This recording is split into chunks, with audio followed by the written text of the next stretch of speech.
Hey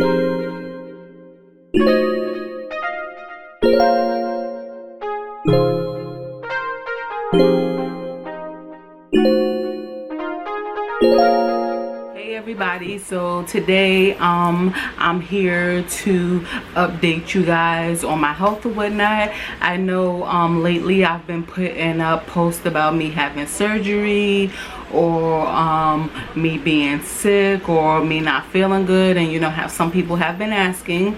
So I just wanted to come to you guys and tell you what's up with me. So basically one night, you know, I had got my menses, but I had got my menses like 2 days before this incident happened, and my stomach was just like hurting really bad. And I'm like, oh my gosh, like these are not the cramps that I used to have, you know, when I used to have bad cramps. You know, it really hurted or whatnot. So, you know, I took some pain meds, and the pain meds, they really weren't working, and it seems like the pain was getting worse and worse. So I ended up going to the hospital because at that point I was in excruciating pain. So, you know, they did the regular blood work, and, you know, everything was coming back good. And then I did like some sonos, the sono that, you know, they did on top of the stomach, and then they did the vaginal sono where they put the instrument inside of you and they can detect it better. So I did that, and then all I heard the lady was doing was clicking. I'm like, what is she clicking for? What is that? So eventually she tells me, like, yeah, you have about 5 fibroids and you have a cyst on your ovary. So I'm like, oh, I knew I had fibroids previous to this a long time ago. When I was pregnant with Savannah, they told me I had fibroids, but they also said that they were so small that they wouldn't hurt the baby, and, you know, leave them at that point. So after I had Savannah, I never thought to go back to check the fibroids or even to mention the fibroids, because I get an annual GYN exam like every year. I'm very anal about that. Like, that's one thing that I won't skip out. I always get my GYN exam around the same time every year, and, you know, they never do sono on me or nothing. And, you know, because I never describe anything that's out of the ordinary, usually people who get these fibroids, they bleed very heavily, and, you know, they feel like they're carrying a baby around. But I haven't felt that, you know, until that day that I had went to the hospital when I was in excruciating pain. So I never thought to get it checked. And then when I went back to follow up with my doctor, because the hospital was like, you know, after you get over your menses, you need to follow up with your GYN. I didn't wait till after I got off of my menses. I think I went like 2 days afterwards, like an emergency appointment, because I was in excruciating pain and I just needed help. Someone told me like they could give me birth control to, like, you know, to shrink the fibroids or whatnot, and I wouldn't be hurting. Eventually I found out it wasn't the fibroids that was hurting me, it was the cyst that was on my right ovary that was hurting me. So I went to the GYN. You know, he examined me and he was like, yeah, you have some pretty, you know, big fibroids. He was like, are you still thinking about having, you know, another baby? And I was like, yeah, or whatever, because, you know, they told me the options that I had, and one was a hysterectomy, and that was basically like when they take your uterus out of you and you can't have any babies. And then the next option was a myomectomy, which I'm going to be getting. And a myomectomy is basically when they go in your uterus, they take it out, and, you know, they take the fibroids out and all of that or whatnot. So I opted to do the myomectomy. Some people do natural things to shrink their fibroids, and I was gonna do that, but I like don't want this pain. Like, I have so much, you know, stuff on my plate that I cannot deal with the pain. So I will not be dealing with it, and I am scheduled for surgery tomorrow. I told the doctor, like, I really have some things to do. I don't want to be on downtime when my daughter goes back to school, so I would just prefer to get it now in August. So my doctor that I go to, my GYN, he does the open myomectomy, and that's basically when they cut your stomach and, you know, do the surgery like that. But I wanted less downtime, and I was like, you know, is there a way that I can get, you know, the less invasive surgery? And he was like, yes, you can, which is basically called a laparoscopic myomectomy. And he recommended me to a specialist who I've been seeing, and she's gonna be the one that's doing the surgery, and I heard she's very good at what she does. So yeah, so basically I've been doing like MRIs. When I went to her, she was like, you know, I really don't do, you know, surgery based on, you know, the sinos. So she sent me for an MRI. I did the MRI, they did the imaging, which was an experience in itself because I'm claustrophobic and I was just freaking out in that machine. So yeah, they did the images, it came back. She, you know, she was able to see everything really clear. So she was like, okay, you know, we're gonna do this.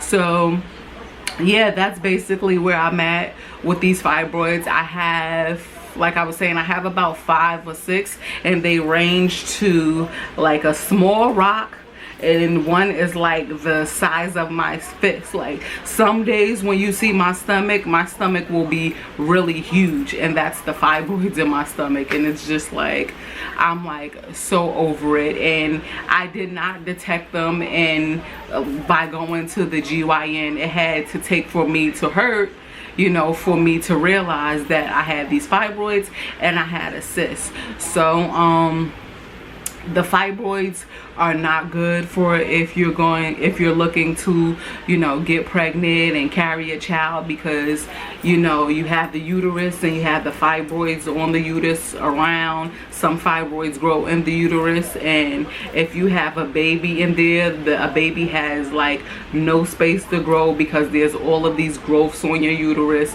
and it will just end up squishing the baby. So that's another reason why I definitely want to have these fibroids removed. And, you know, I don't want to wait it out with the natural process. Definitely trying to start a family. So yeah, we're gonna see where this goes.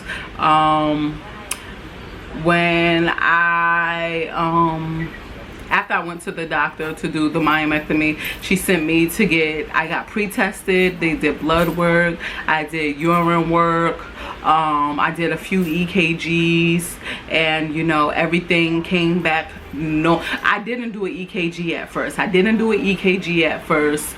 And you know, I was having palpitations. So when I went to the doctor, Raven ended up telling the doctor, and they basically told me like, okay, you need to get clearance from your doctor, and, you know, we need to, you know, figure something out. Now, when I went to get an EKG at the place,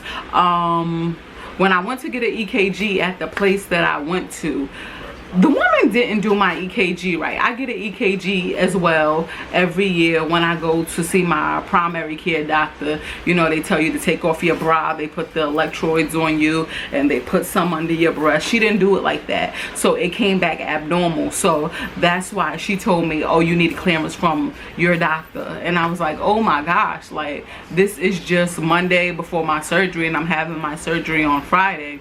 So I ended up having to run around like a mad woman and get a clearance. And I ended up getting clearance from my doctor because he does EKGs right in his office. He did it. I was fine. I actually went, he's the second person I went to, because I went to urgent care too to get an EKG. They said I was fine.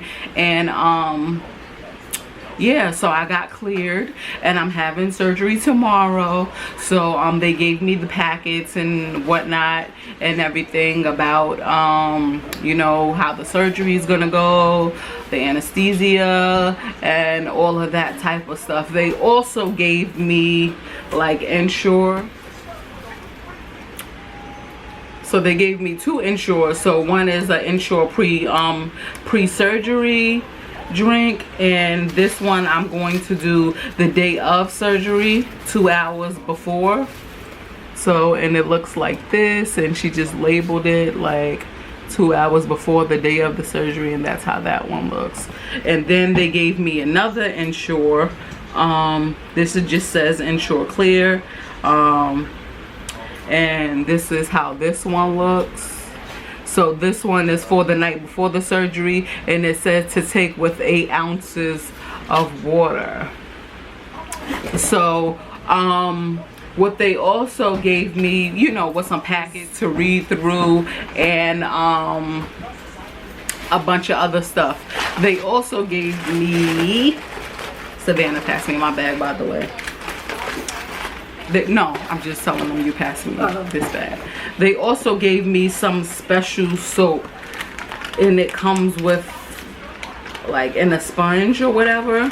So it looks like, it says surgical scrub brush / sponge, and it looks like this. Is nothing, you know, can you guys see it? It's nothing crazy or whatever. So I have 2. One the night before, they just basically told me to wash with my regular soap first, even wash my hair with my regular shampoo first. You know, don't use this on your face, don't use it on your genitals, and use my regular soap and shampoo first, and then to use this. They said that it doesn't lather. It also has a bristle on it. They said don't use the bristle part, use the sponge part, and it doesn't lather. It's okay, just use it from your neck down. Pay special attention to your underarms or whatnot. So they also told me that after I use this and get into bed, make sure I have fresh sheets, because I don't want to transfer like the dirt from my fresh sheets to on my body. And then the morning of, they gave me another one to do the same thing that I did the night before. I was instructed not to put on deodorant, lotion, or perfume after I use these 2 sponges or whatnot. So yeah, that's what I'm gonna do. I wash my covers or whatever, so I'm pretty much set for that. I had a lot of running around to do before this surgery, and I must say I am exhausted. I was instructed as well not to eat past midnight, and so I'm about to like just eat everything right now. And I have my surgery tomorrow at 7:30, but they instructed me to be there, you know, at 5 o'clock. You know, they have to do the prepping and everything for the surgery. So I'm excited to be removing these fibroids and the cyst off of my ovaries. I'm really excited. I'm nervous wreck. I am so nervous. I've, you know, never had a surgery before. This is my first surgery.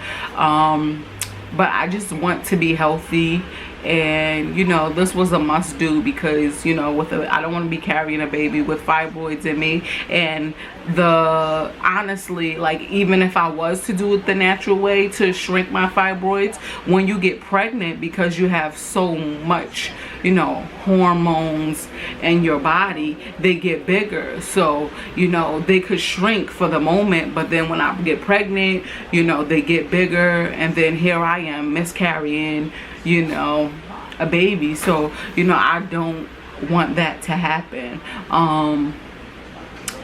Yeah, so I just want to be a healthy me. I'm getting my myomectomy, and yeah, this is just gonna be experience within itself. You know, I heard the recovery is rough. When I had Savannah, I didn't have a C-section. I had a natural birth, no meds whatsoever. So it's just like, ooh, this is about to be like C-section, you know, C-section status for me. So I'm gonna pray about it, and I'm very nervous, but I'm a God-fearing woman. I'm a prayer. My girlfriend's a prayer, and my friends, you know, they've been just encouraging me along the way and whatnot. And I also have my close friend who, you know, I call my sister. She's a GYN, so she's been giving me a lot of knowledge and walking me through this process, so I appreciate her for that. And you know, my friends and family, they've just been encouraging me through this whole process, like it's gonna be all right. You know, I'm glad that, you know, I figured this out, you know, in the summertime, to where Savannah is, you know, out of school and she's not in school, so I won't have a hard time getting her to school, because I can't move because I'm in pain and I can't drive. Some people said their recovery was good after 2 weeks.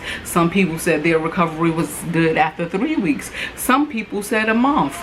So I guess it just differs, you know, upon person. So, you know, I'm gonna update you guys. I just wanted to let you guys know what was going on with me. I'm an open book. I know there's people out there with fibroids as well. They say fibroids are very, very, very common in African American women. Why?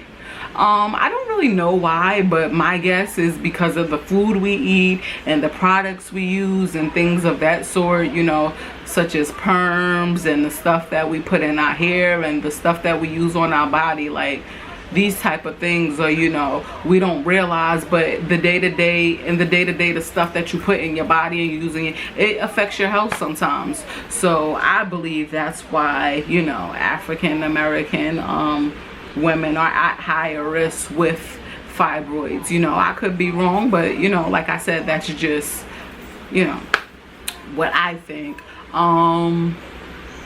What else do I have to tell you guys about my fibroids? I'm going to a hospital where my two brothers work at. I have my friend, she works there, and she also told me she's gonna be admitting me tomorrow, because that's during the time that, you know, she works the admission desk. So yeah, I'm really excited, really excited about feeling better and getting myself back healthy. And it's really been a process, because it stopped me in my day-to-day life. Like, sometimes I get bad, like more so when I'm on my menses, that I'll get the bad pain, because, and I realized it was, like I said, it's not the fibroids that's giving me the bad pain, it's the cyst that's giving me the bad pain. Some days I just can't go nowhere. I don't feel like going nowhere. It's causing me excruciating pain. I'm not a huge pill taker. I don't like taking Tylenol. I don't like taking Motrin. I don't like taking any of that stuff. And even when I was taking Tylenol and Motrin, it was not working. That's how bad the pain was. It was not working. And I can deal with, you know, some sort of pain. You know, I'm not a freak for pain, but I can deal with pain, but I could not bear that type of pain. So yeah, guys, this is the road to my myomectomy, and I'm gonna keep you guys updated on what's going on and my recovery process. I have to be up really early in the morning, so I'm gonna grab some food, rather lots of food, before 12 o'clock. I'm gonna watch me some shows, take a shower, and lay down on my fresh sheets and everything. Thank you guys for watching. If you have any questions, you're free to hit my DM, Danny the Boss Lady on Instagram. You can leave comments below. You can like. Don't forget to subscribe to my channel. Yeah, guys. So follow me and my journey to recovery. I love you guys.